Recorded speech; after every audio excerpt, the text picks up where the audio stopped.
बहुत स्वागत आपका सुप्रभात राजस्थान में। मैं हूं आपके साथ श्रुति श्रीवास्तव। बुलेटिन की शुरुआत बड़ी खबर के साथ कर रहे हैं जोधपुर से। ये बड़ी खबर आपको इस बीच बताते चले, जहां पर आज जोधपुर के दौरे पर मुख्यमंत्री भजन लाल शर्मा रहने वाले हैं। विकसित भारत संकल्प यात्रा शिविर का अवलोकन करेंगे स्वर्गीय ब्रह्मा सिंह। परिहार की मूर्ति का अनावरण भी करेंगे सीएम भजन लाल शर्मा। हस्तशिल्प उत्सव 2024 का उद्घाटन करेंगे और सुबह 11:15 पर पहुंचने का कार्यक्रम प्रस्तावित है। तो बड़ी खबर आपको बता रहे हैं, आज जोधपुर के दौरे पर रहने वाले हैं। प्रस्तावित कार्यक्रम आपको बता रहे हैं मुख्यमंत्री भजन लाल शर्मा का। कहां पर क्या चीज होने वाली है, जैसे 11:15 पर कार्यक्रम को प्रस्तावित किया गया है सुबह, और हस्तशिल्प उत्सव 2024 का उद्घाटन भी करेंगे। इस खबर पर हमारे संवाददाता रंजन जुड़े हुए हैं। रंजन, जोधपुर का दौरा मुख्यमंत्री भजन लाल का, क्या क्या जानकारी?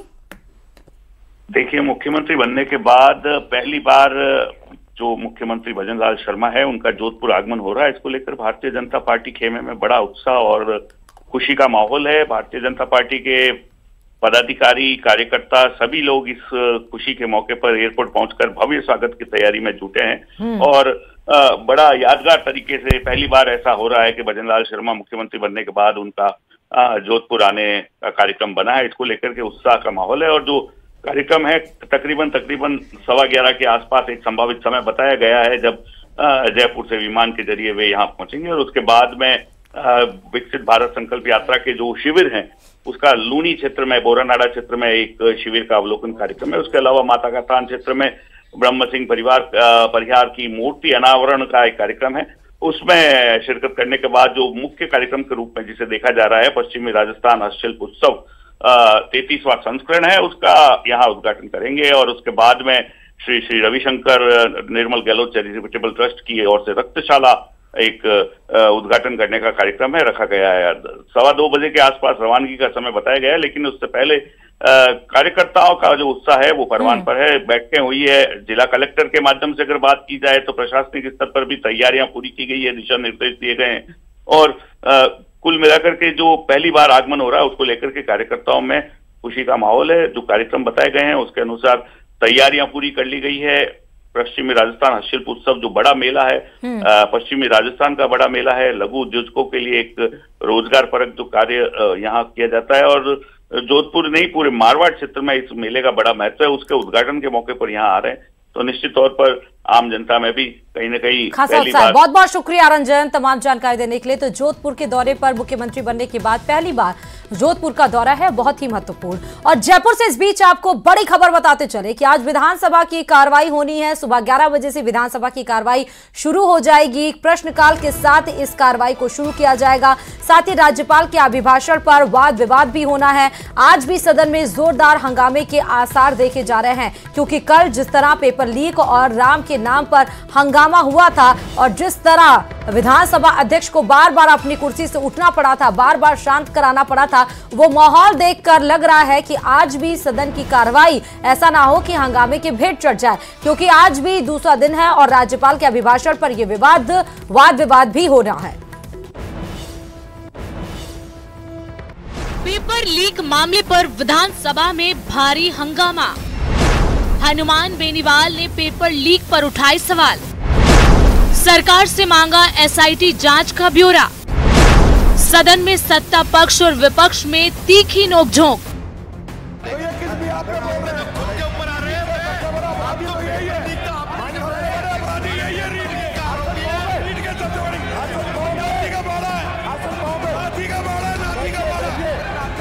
विधानसभा में दूसरे दिन की कार्रवाई जैसे ही शुरू हुई, पेपर लीक पर हंगामा शुरू हो गया।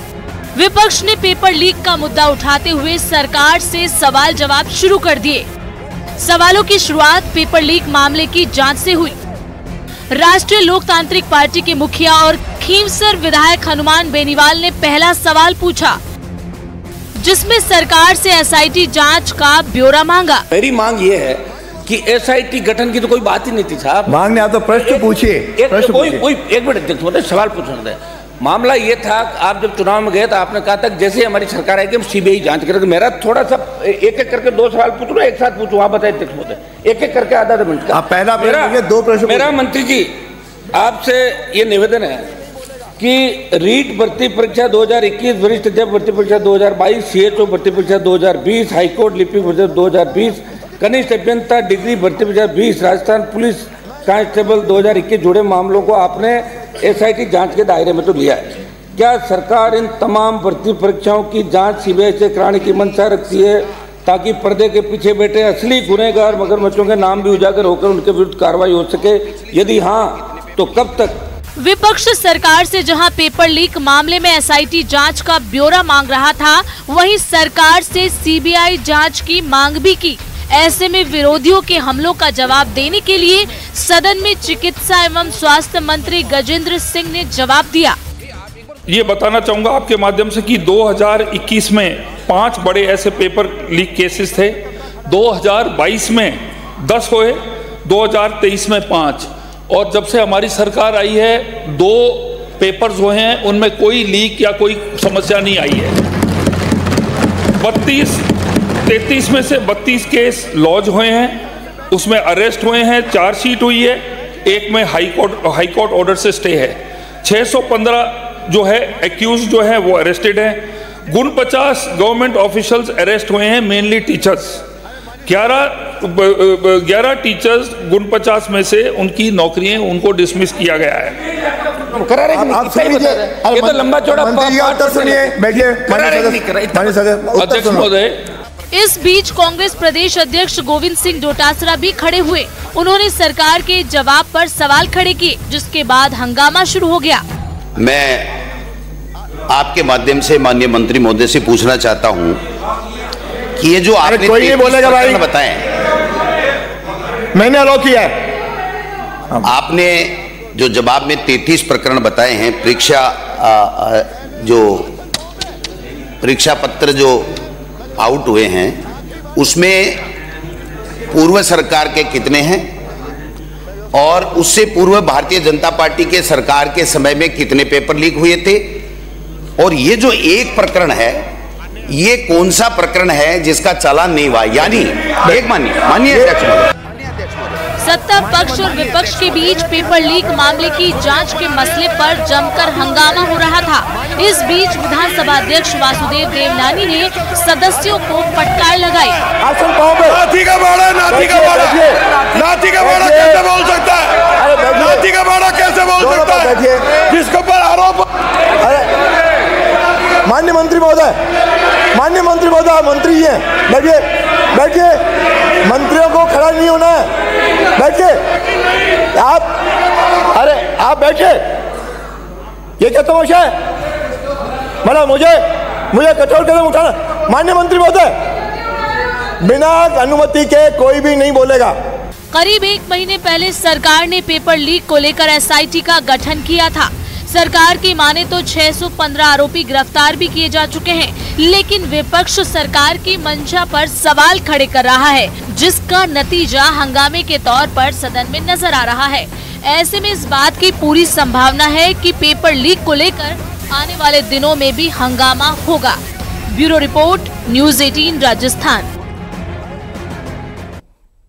और वहीं राजसमंद से इस बीच बड़ी खबर आपको बता दें कि खनिज विभाग की टीम पर जानलेवा हमला किया गया है। दरअसल अवैध बजरी खनन रोकने गई टीम पर माफियाओं का जोरदार हमला हुआ। नमाना गांव में बजरी माफियाओं ने यह हमला किया है। अवैध बजरी से भरा एक ट्रैक्टर भी जब्त किया गया था। खनन विभाग की बता दें कि गाड़ी पर यह हमला किया गया। खनिज विभाग की टीम ने अवैध बजरी से भरा एक ट्रैक्टर जब्त किया। तभी बजरी माफियाओं ने पेट्रोलिंग टीम की घेराबंदी की कोशिश की। सूचना पर उपखंड अधिकारी मौके पर पहुंचे। खनिज विभाग के कर्मचारी पुलिस थाने में मामला दर्ज किए। तो एक्सक्लूसिव तस्वीरें सबसे पहले आपको न्यूज़ 18 राजस्थान पर दिखा रहे हैं, जहां पर खनिज विभाग की टीम पर जानलेवा हमला किया गया है।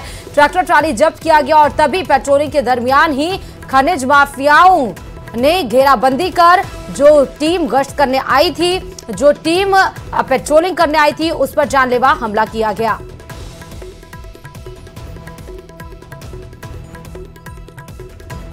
और भ्रष्टाचार निरोधक ब्यूरो चित्तौड़गढ़ टीम ने प्रतापगढ़ में बड़ी कार्रवाई को अंजाम दिया है। टीम ने समग्र शिक्षा अभियान कार्यालय में कार्रवाई की और इस दौरान जूनियर इंजीनियर को 1,30,000 रुपए की रिश्वत लेते हुए रंगे हाथों गिरफ्तार किया है।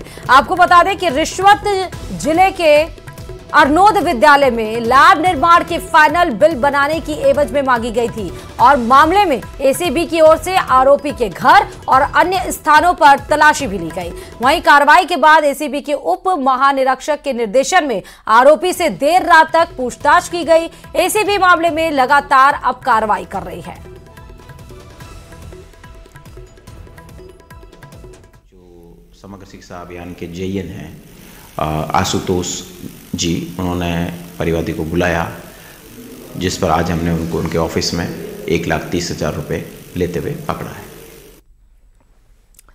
अब बड़ी खबर आपको कोटा से इस बीच बता दें, जहां पर कोचिंग छात्र ने आत्महत्या की है। एक और कोचिंग छात्र ने सुसाइड कर लिया। एक बार फिर कोटा में कोचिंग छात्र ने सुसाइड का मसला सामने आया है। यूपी के मुरादाबाद का रहने वाला ये छात्र बताया जा रहा है कोटा में रहकर इंजीनियरिंग की तैयारी कर रहा था। हालांकि कितनी गाइडलाइंस इस बीच में जारी की है, लेकिन उसके बाद भी सिलसिला है सुसाइड का कोचिंग छात्रों का, वो थम नहीं रहा है। और एक बार फिर कोटा में कोटा प्रशासन के ऊपर एक सवाल खड़ा हो रहा है कि आखिर कैसे इस बच्चे ने सुसाइड कर लिया, किसकी लापरवाही, किसकी कमी, किस मेंटल प्रेशर से ये छात्र गुजर रहा था। एक बार फिर से आपको बता दें कि इस छात्र ने सुसाइड किया है। यूपी के मुरादाबाद का रहने वाला ये छात्र बताया जा रहा है कोटा में रहकर इंजीनियरिंग की तैयारी कर रहा था। तमाम वो गाइडलाइंस, तमाम वो चीजें, अब सब कुछ धराशायी होते हुए नजर आ रहे हैं। इस खबर पर हमारे संवाददाता ओम प्रकाश जुड़े हुए हैं। ओम प्रकाश, एक बार फिर कोटा में एक छात्र ने सुसाइड कर लिया।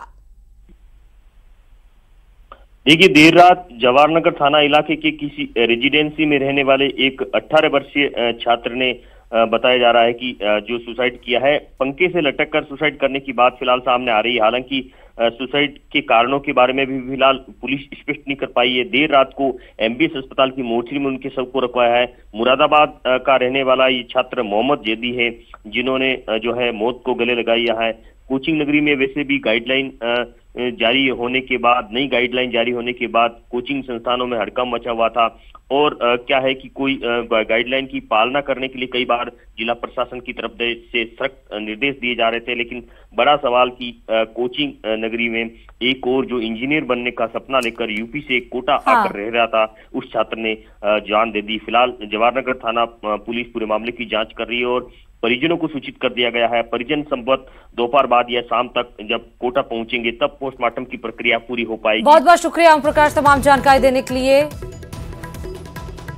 और प्रतियोगी परीक्षाओं के पेपर लीक गिरोह के सरगनाओं की मुश्किलें अब बढ़ने लगी हैं, क्योंकि ईडी ने पेपर लीक गिरोह के सरगनाओं की चल अचल संपत्ति को कुर्क करने की तैयारी शुरू कर दी है।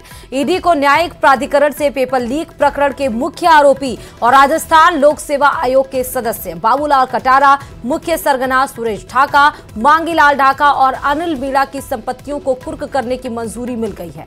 ईडी केंद्रीय मंजूरी के बाद एसओजी द्वारा जब्त सरगनाओं की चल अचल संपत्ति के साथ साथ पूरी संपत्ति का ब्यौरा खंगाल रही है। ईडी ने पेपर लीक प्रकरण में अब तक 3 करोड़ 11 लाख रुपए की संपत्तियों को अटैच किया था। और जयपुर के विद्याधर नगर में पुलिस की सजगता के चलते डकैती की एक बड़ी वारदात होने से पहले ही बेपर्दा हो गई और पुलिस ने उस सुरंग का पता लगा लिया जिसे डकैती की प्लानिंग के तहत तैयार किया जा रहा था। ये रिपोर्ट देखिए। फेल हुई डकैती की प्लानिंग, वारदात से पहले ही बेपर्दा हुआ प्लान। सुरंग की इन तस्वीरों को देखकर आप अंदाजा लगा सकते हैं कि डकैती के लिए बदमाशों ने जो प्लानिंग तैयार की थी वो कितनी फुल प्रूफ थी। लेकिन अगर सब्जी मंडी में आकर गाड़ी का पहिया नहीं फंसता तो उसका खुलासा नहीं हो पाता। ये वो सुरंग है जो खोदी गई थी और ये सुरंग ठीक बैंक के स्ट्रांग रूम के ठीक नीचे की तरफ ये सुरंग इस वक्त जो है वो आ रही है। करीब 80 से 100 फुट से ज्यादा लंबी ये सुरंग बताई जा रही है। अंडरग्राउंड जो लाइन होती है ठीक उसके सहारे इस पूरी सुरंग को खोदा गया है। सुरंग में कई महत्वपूर्ण सबूत जो है वो पुलिस के हाथ लगे हैं। इन्वेस्टिगेशन की जा रही है मौके पर जो सुरंग है और एफएसएल की टीम के तमाम अधिकारी हमारे साथ में मौजूद है। एफएसएल के जो तमाम अधिकारी वो मौके पर जांच पड़ताल कर रहे हैं, देख रहे हैं क्या कुछ यहाँ पर मिला है, क्या कुछ नहीं मिला है। और पीछे की तरफ आप देख पा रहे हैं जहां पर पुलिस के अधिकारी जा रहे हैं वहां से ये सुरंग शुरू हुई थी और ठीक मेरे सीधे हाथ की तरफ मैं आपको दिखाता हूं कि मेरे ठीक पीछे की तरफ ये बैंक की इमारत है, इसके आगे बैंक का स्ट्रांग रूम है और उसके ठीक नीचे ये सुरंग यहां तक आ रही है। यानी आप समझ सकते हैं कि 80 से 100 फुट लंबी गहरी सुरंग जो है वो यहां पर खोदी गई और उस सुरंग के अंदर जो है खाने की जो प्लेट्स होती है, थाली, वो मिली है। इसके अलावा पहनने के कपड़ों के अलावा जो पावड़ा, गेती और जो तमाम अन्य उपकरण है वो यहाँ पर मिले हैं। डकैती के लिए तैयार की गई सुरंग तो आप देख ही चुके हैं, अब जरा इस दुकान को भी गौर से देखिए। ये वही दुकान है जिसे करीब 6 महीने पहले किराए पर लिया गया था, जहां दिन में खेती से जुड़ी सामग्री को बेचा जाता था, लेकिन आरोप के मुताबिक रात होते ही यहां सुरंग को खोदने का काम शुरू हो जाता था। बड़ा खुलासा राजधानी जयपुर की पुलिस ने किया है। ये तस्वीर है विद्याधर नगर के उस बैंक के ठीक पीछे की, जहां पर एक सुरंग बनाई गई। कई लंबी फीट ऊंची जो सुरंग है, गहरी सुरंग बना करके इस सुरंग को कई महीनों और कई दिनों की मेहनत के बाद तैयार किया गया, मगर पुलिस ने इन बदमाशों के लिटोरों के अरमानों पर पानी फेर दिया और डकैती से ठीक पहले पुलिस को इस सुरंग की सूचना मिली। जिस जगह पर मैं मौजूद हूं, इसके ठीक मेरे दाहिनी ओर जो है सीधे के हाथ की तरफ जो है यहाँ पर एक बैंक मौजूद है, SBI बैंक, और इसके ठीक पास में कई अन्य बैंक और ATMs भी जो है वो भी यहाँ पर मौजूद है। वो दुकान दिखाते हैं जहां से ये सुरंग की शुरुआत हुई। पीछे सब्जी मंडी तक ये सुरंग इस दुकान के अंदर से ही जो है वो निकाली गई थी और इस दुकान को फिलहाल पुलिस ने सीज कर दिया है, अपने कब्जे में ले लिया है। यहाँ से FSL की टीम ने जो सबूत है वो यहाँ से एकत्रित किए हैं। इस दुकान के अंदर बताया जाता है कि दिन में तो खाद बीज का काम चलता था और रात को जो है इस दुकान के जो अंदर जो व्यापारी होते थे, 3 से 4 ऐसे लोग होते थे जो यहाँ से इस जमीन के अंदर जो है वो सुरंग को लगातार खोद रहे थे। स्थानीय व्यापारी हमारे साथ में, उनसे बात करते हैं। आप बताइए क्या सूचना मिली थी और कल कैसे आप लोगों को आशंका हुई और आज कैसे पुलिस को सूचना दी? सुबह मॉर्निंग में जब मैं आया तो कोई व्यापारी, हमारे वहाँ कोई बंदा बैठता है, वहाँ काम करता है, उसने आके ये कहा कि भाई साहब मेरी आलू की गाड़ी आई है, उससे जमीन धंस गई है नीचे, उसका एक ट्रॉली मंगवा के और उसको पटाया जाए, पाट दिया जाए। तो मैं जाके देखा तो वहाँ एक जो गड्ढे में नजर की मैंने तो उसमें बल्ब लगा हुआ था और बलियां खड़ी थी और आगे मेरे को सुरंग नजर आई। हमने पुलिस को सूचित किया और उसके बाद पुलिस ने आके जो निरीक्षण किया उससे पता चला कि ये बहुत लंबी सुरंग है। पुलिस की माने तो दुकान के बेसमेंट से सुरंग को खोदने का काम किया गया, जिसका इरादा पास के बैंक और एक ज्वेलरी शॉप को निशाना बनाना था। पुलिस को अब तक की जांच के दौरान सुरंग से जो सबूत मिले थे वो इस तरफ इशारा कर रहे हैं। 350 फीट ये टनल खोदी जा चुकी है और बैंक से ये 40-50 फीट ही और इसकी दूरी बची थी और ये काम ये पिछले 5-6 महीने से कर रहे हैं, जिस तरह से अभी प्राइमा फेसी इन्वेस्टिगेशन में सामने आया। न्यूज़ 18 राजस्थान ने मौके पर पहुंचकर करीब से उस सुरंग को देखा, जिसे देखकर अंदाजा लगाना मुश्किल नहीं कि अगर डकैतों की प्लानिंग फेल नहीं होती तो कितनी बड़ी वारदात हो सकती थी। कि यहाँ पर 3 से 4 लोग जो थे वो इस दुकान के अंदर, इस दुकान को किराए पर लेकर के और उसमें यहाँ खाद बीज की दुकान वो चला रहे थे और उसके बाद में यहाँ पर जो है वो पड़ताल की गई और पड़ताल के बाद में सामने आया कि यहाँ पर एक बड़ी डकैती का जो है वो प्लान किया। पुलिस ने फिलहाल इस दुकान को सीज कर दिया है और एक आरोपी को गिरफ्तार कर लिया है, जिससे पूछताछ की जा रही है। लेकिन जयपुर के विद्याधर नगर में जिस तरीके से एक दुकान के बेसमेंट से सुरंग खोदी गई वो अपराधियों के बुलंद हौसले की तस्दीक करती है। लेकिन उससे पहले अचानक एक आलू की गाड़ी सब्जी मंडी में आती है, सड़क धंसती है और पूरे घटनाक्रम के बाद में, इस पूरे नाटकीय घटनाक्रम के बाद में इस पूरे मामले का पटाक्षेप होता है। जब पुलिस यहाँ आती है तो पुलिस भी हतप्रभ रह जाती है कि जयपुर जैसे शहर के अंदर फिल्मी स्टाइल में इस तरह की डकैती की वारदात जो है वो प्लान की जा रही थी। फिलहाल पुलिस आरोपियों की धरपकड़ के लिए लगातार कोशिश कर रही है और मौके से FSL की टीमें सबूतों को एकत्रित कर चुकी है। कैमरा पर्सन शेर सिंह के साथ लवली वधवा, न्यूज़ 18 जयपुर। और खबरों में आगे बढ़ते हुए बताते चलें कि हनुमानगढ़ जिले के परलीका गांव में एक 7 वर्षीय बालिका के साथ दुष्कर्म का मामला सामने आया है। इस संबंध में गोगावेड़ी थाने में बालिका के पिता ने मुकदमा दर्ज करवा दिया और बताया कि कल रात्रि को उसकी पुत्री की रोने की आवाज सुनकर वह बाहर आया तो मौके से गांव का एक युवक राजपाल उसे देखकर वहां से फरार हो गया। पिता ने बच्ची को संभाला तो बच्चे के कपड़े खून से लथपथ थे। इस संबंध में गोगामेड़ी पुलिस ने आरोपी राजपाल को राउंड अप किया और अतिरिक्त पुलिस अधीक्षक नीलम चौधरी ने बालिका का मेडिकल मुआयना करवाया और मामले की जांच की जा रही है। परलीका निवासी ने किसी ने एक रिपोर्ट दी कि मेरी बच्ची के साथ में कुछ ऐसा हुआ है। मैंने जब बच्ची को देखा तो रोते हुए बच्ची मिली और इस तरह की घटना की रिपोर्ट उसने थाना अधिकारी को दी, तो मामला दर्ज कर लिया गया था एंड मुलजिम को राउंड अप कर लिया गया है।